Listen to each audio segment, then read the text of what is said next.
Buenos días a todos nuestros seguidores, a todos los ingenieros químicos. Les presentamos este video acerca del diseño de un reactor intermitente. Ya saben ustedes que un reactor intermitente se conoce prácticamente porque trabaja por lotes o en determinados tiempos. Y entonces, cuando hablamos de un reactor intermitente, de un balance de materia, se puede obtener el tiempo que dura la reacción, ¿sí? En este caso, se supone que se conocen la cinética de la reacción con los valores de las constantes, como son K1, K2, K de equilibrio y los datos de concentración, ¿sí? Entonces, con esta idea, además el orden de cada reactivo y para toda la reacción. La ecuación de diseño involucra una integral que es para calcular el tiempo de reacción y se debe resolver la integral, ¿sí? En este caso, el método que se presenta para resolver la integral es el de los trapecios, ¿sí? Bien, entonces vamos a suponer que tenemos una reacción y en este caso el método de los trapecios se aplica para una reacción de A más B que da C más D, C. En este caso es una reacción reversible, ¿sí? Y la tarea está calcular el tiempo que dura la reacción, la cinética de la reacción, ahí la pueden ver, ¿sí? Y se deduce también de un análisis de estequiometría de la reacción. Las constantes para este caso K1, ahí se le da el valor 7.93 por 10 a la menos 6, CA0, 5.1 kilomol por metro cúbico, CB0, 7.82 kilomol por metro cúbico, K de equilibrio 2.93, y esta es la ecuación que hay que calcular o resolver para conocer el tiempo que dura la reacción. Es la integral del inverso de la velocidad de reacción, ¿sí? En este caso, las concentraciones están en kilomol por metro cúbico. Es una reacción entre el alcohol y el ácido acético. Se forma acetato de etilo y se desea una conversión final de 0.35, ¿sí?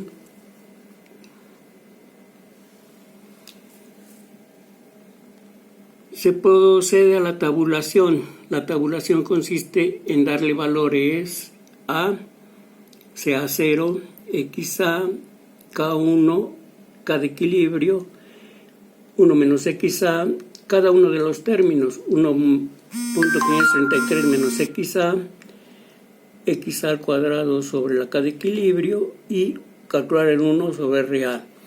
Y el método de los trapecios, acuérdense que es este valor, el primer valor entre 2 y el último valor entre 2, ¿sí? Y se hace la sumatoria. A la sumatoria se multiplica por el incremento de X o de la conversión y ya da el área debajo de la curva. Y conociendo el tiempo, el área debajo de la curva y efectuando operaciones nos da el tiempo que dura la reacción. Es decir, en este caso, vean ustedes, es este valor. Es J35, que es el área, entre A36, que es la CA0, y C36, que es K1. Es el área sobre CA0 por K1, que es la que teníamos al principio. Si ustedes ven esta RA, ¿sí? Aquí tienen afuera K1 por CA0, 1 sobre K1 por CA0, y ya nos da el tiempo que dura la reacción, que son 7.85 por 10 a la 3 segundos. Y transformado en minutos, 1.31 por 10 a la 2 minutos. Y transformado en horas nos da 2.18 horas. Y ustedes pueden hacer la tabulación. En este caso, se las dejamos ahí presentes para que ustedes efectúen los cálculos. Pero, por ejemplo, para este valor de 1 sobre RA, Ustedes ven aquí los datos arriba. Es 1 sobre E36 por F36. E36 por F36, ¿sí? Menos G por 36. Entonces son E36, ahí ustedes tienen E36, 1 menos XA, ¿sí? F36, 1.533, XA de equilibrio, XA al cuadrado sobre K de equilibrio, 0, porque la conversión para el primer valor es 0, y el inverso de toda la expresión, 0.6523. Y así se hace para los demás casos. De modo que así podemos obtener el tiempo que dura la reacción, ¿sí? Una vez que ya sabemos el tiempo que dura la reacción, que es aproximadamente 2 horas, ¿sí? 2 horas y fracción, se lo presentamos porque los simuladores actuales no tienen simulación para los reactores intermitentes. Bueno, en este caso, con esta idea se puede hacer, ¿sí? Y entonces después, una vez que conocemos el tiempo que dura la reacción, podemos calcular el volumen del reactor. ¿Sí? El volumen del reactor se calcula cuando se fija una producción en determinado tiempo. Acuérdense que si es por lotes, entonces la producción se fija en determinado tiempo. ¿Sí? En este caso, la producción de acetato de etilo tiene una demanda de 50 toneladas diarias. ¿Sí? Esto es 50 toneladas entre 24. Como se trata de una producción en lotes, ahí hacemos la operación. Se tiene que conocer la carga o el tiempo de cargar, el tiempo de descargar, el tiempo de calentar, el tiempo de enfriar y el tiempo de la limpieza, ¿sí? El tiempo de la limpieza que se suman todos los casos, y en este caso estamos suponiendo que es 1 hora, sumando esos tiempos, más el tiempo de la reacción serían aproximadamente 3 horas con 18 minutos, que es el ciclo que dura una reacción, ¿sí? Acuérdense que cuando trabajamos por lotes es un ciclo. Entonces, si hacemos la operación 50.000 entre 24 por 3, cada lote debe tener 2.250 kilogramos. El peso molecular del acetato de etilo es 88, ¿sí? Un lote al día, el número de lotes, si tenemos 24 horas al día, entre el tiempo del ciclo nos da 7.54 lotes por día, o sea, aproximadamente 8 lotes al día para completar las 50 toneladas diarias, ¿sí? O sea que ya desde ahorita se pueden imaginar que se trata de un reactor grande, 50 toneladas diarias, y cada lote debe de tener un volumen de igual a peso, por un análisis nada más dimensional, peso de un lote, o sea, los kilogramos sobre CA0 por XA final, sobre el peso molecular del acetato de etilo. Y esa se puede simular o se puede tabular también. Por ejemplo, se debe calcular el volumen con un exceso de 5%, se tiene el peso en 6.250, CA0 5.1, XA final 0.35, peso molecular de acetato de etilo 88. Así es que sustituyendo valores, ahí ven ustedes, ahí sea 43, que es el peso entre CA0 de 43, ¿sí? Por E43, que es 0.35, y el acetato de etilo, que es F43, que es el 88, ¿sí? Así es de que con esa expresión nos da un volumen de 39 metros cúbicos, más un 5% de exceso de volumen nos da 41.77 metros cúbicos, ¿sí? Y en este caso vemos que conforme aumenta la materia o el proceso, la cantidad a procesar, ¿sí?, aumenta el volumen del reactor, y el 5% en exceso aumenta el volumen del reactor. Eso es lo que tenemos que hacer. No siempre se tiene una cantidad fija para producir, a veces puede ser más, a veces puede ser menos, pero la idea es esa. Ya que tenemos el volumen del reactor, tenemos que calcular las dimensiones del recipiente, ¿sí?, o el diseño del recipiente, que para eso vamos a seleccionar un recipiente cilíndrico. En este caso, seleccionando un recipiente cilíndrico, se prefiere un tanque bajo para manipular más rápido, es decir, que no sea tan alto. Aquí el diámetro y la altura van a depender de que se tenga una buena altura para procesar, digamos, una altura para que procese una persona puede ser hasta subiéndose con una escalera para hacerle limpieza, por ejemplo, o que se suba una persona para abrir o cerrar válvulas, o que suba una persona para abrir o cerrar o tomar la temperatura, ¿sí? En este caso, haciendo un tanque con diámetro igual a su altura, ¿sí?, y aplicando la ecuación de volumen del reactor, que es pi por diámetro al cuadrado por h sobre 4. Si el diámetro es igual a la altura, entonces nos queda volumen igual a pi por diámetro al cubo sobre 4. Y de aquí se puede despejar el diámetro. El diámetro es igual a 4 por b sobre pi a la 1/3, ¿sí? Entonces, con esta ecuación ya se puede calcular el volumen del reactor o el volumen del recipiente. Tenemos 35 metros cúbicos, la constante 4, la constante pi. El diámetro se calcula, es 4 por el volumen, ¿sí?, entre pi a la 1/3, ¿sí? Ahí tienen ustedes la ecuación, 4 por el volumen sobre pi a la 1/3, ¿sí? Ahí a la 1/3. Y el diámetro resultante es 3.54 metros, ¿sí? Ahí, y conforme se puede aumentar también el volumen, aquí vemos la columna azul, si aumentamos el volumen, digamos en cantidades conocidas, aquí 35, 36, 37, 38 metros cúbicos hasta 44, se puede tener aquí otra columna con los mismos datos, se puede graficar, de tal manera que se les presenta una cuestión así. Los valores cafecitos son del volumen y los valores azules son del diámetro. Y vean ustedes, el diámetro casi permanece constante, en cambio el volumen varía muy poco, pero varía linealmente.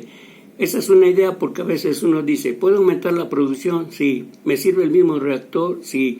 ¿No me sirve el mismo reactor? Bueno, entonces, ¿qué hago? No puedo aumentar la producción. Para eso son los excesos que se calcularon en el volumen, para que en determinado tiempo se pudiera calcular una pequeña cantidad adicional de producción. O si se reduce la producción, no se tiene mucho efecto notable en el proceso del ciclo. Acuérdense que estamos hablando de reactores que trabajan por ciclos. Se cargan, pasa la reacción y se descargan, ¿sí? Después de que tenemos el recipiente, lo que tenemos que hacer es calcular el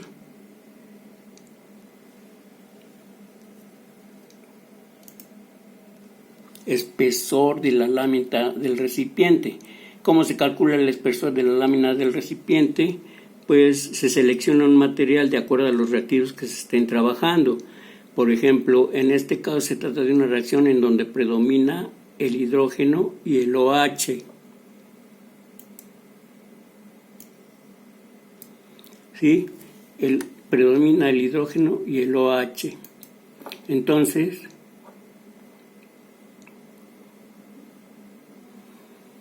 se debe tener una aleación del material para que resista los ataques por hidrógeno y por OH. En este caso se consulta el código ASTM, American Standard of Testing and Materials, ¿sí? Y se selecciona una clase que es A-387 Gray 22 clase 1, que tiene 2.5 partes de cromo por una parte de molibdeno, y todo es, ahí ven, 387 quiere decir que es acero inoxidable con aleación de cromo y con aleación de molibdeno para que resista los efectos. Y para recipientes cilíndricos se consulta el código ASME, American Society of Mechanical Engineers, que es P, la presión, por R, el radio, sobre S, el esfuerzo máximo permisible de la aleación, por E. E en este caso es la eficiencia de la soldadura. Si se suelda bien, entonces es 1. Si no se suelda bien, 0.8. Y si se carece de radiografía, porque a veces se duda, entonces E puede llegar a valer hasta 0.7. 0.6 es una constante y P es la presión. Bueno, la presión se da en libras fuerza por pulgada cuadrada, el radio se da en pulgadas, ¿sí? S en libras por pulgadas cuadradas, E en unidades adimensionales, 0.6 no tiene unidades, la presión en libras por pulgada cuadrada. ¿Sí? El radio en pulgadas, entonces si tenemos el radio en metros, tenemos que transformarlo a pulgadas. ¿Sí? Con esta expresión, ¿sí? Vemos que se aumenta también el 20% de la presión de operación para la presión de diseño. ¿Sí? O sea que si tenemos 14.7 libras por pulgada cuadrada, que es una atmósfera, y el 20% por 1.2 nos da 17.64 libras por pulgada cuadrada, ¿sí? R es el radio del recipiente en pulgadas, pero aquí lo tenemos en metros, entonces tenemos que hacer la transformación. 25.4 son milímetros, constante 39.4 para trabajar de metros a pulgadas, constante 0.6 de la ecuación. Diámetro, empezamos con 3, S 13.100 libras fuerza por pulgada cuadrada, la presión de operación 17.64, la eficiencia 1, o sea que es un tanque bien soldado, el radio 1.5 metros. Así que la expresión en pulgadas da, sustituyendo datos, 0.079 y transformado a milímetros, 2.02 milímetros, ¿sí? Y conforme aumenta el diámetro, aquí vemos el diámetro 3, 3.2, 3.4, 3.6, parecería que debería de aumentar mucho el espesor, pero aquí lo hacemos y resulta el espesor 2.42 para 3.6 metros de diámetro, ¿sí? Y si aquí lo acercamos, el diámetro y el espesor, vemos que graficando se obtiene esta gráfica en donde los azulitos es el espesor y el cafecito es el diámetro. Entonces, conforme aumenta el diámetro, ¿sí? Ven ustedes, también se aumenta el espesor, pero muy poquito, ¿sí?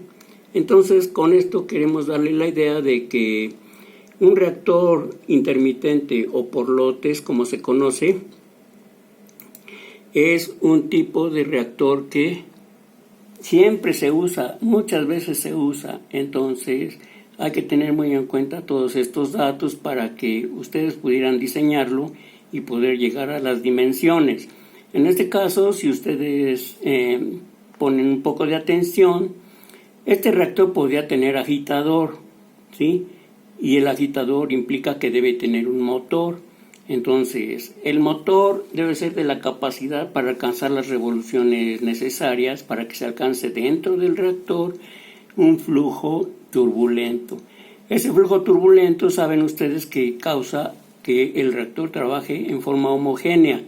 Por eso el diseño de un reactor intermitente es homogéneo. Homogéneo significa que trabaja todo con las mismas concentraciones en cualquier punto del reactor. Intermitente por lotes, temperatura constante, y nos falta un dato que es el diámetro del impulsor para que nosotros podamos calcular el motor o la potencia del motor. Entonces, este caso del complemento del reactor de agitación, ¿sí?, y motor de agitación lo vamos a ver en otro caso para reactores, por ejemplo, de mezcla completa, que sí se requiere de un agitador. Pero en este caso también tenemos que recurrir al método de Reynolds, es decir, saber si es turbulento el flujo, si es laminar o si es intermedio, y para eso seleccionar un número de potencia que en algunos libros ya se recomienda. Nosotros vamos a ver en este caso nada más hasta aquí el diseño del reactor intermitente con el tiempo que dura la reacción. Por el método de los trapecios se efectúa la integral, se calcula el volumen del reactor y el espesor del recipiente, ¿sí?, conforme lo tenemos aquí indicado, ¿sí? Entonces, por el momento aquí le vamos a dejar, esperamos que les sirva. Cualquier duda estamos a su disposición, manden sus correos y les contestaremos. Si gustan pueden suscribirse al canal, a mi canal, Ingeniero Químico Galicia. Cualquier otra observación estamos a su atención. Gracias, hasta luego.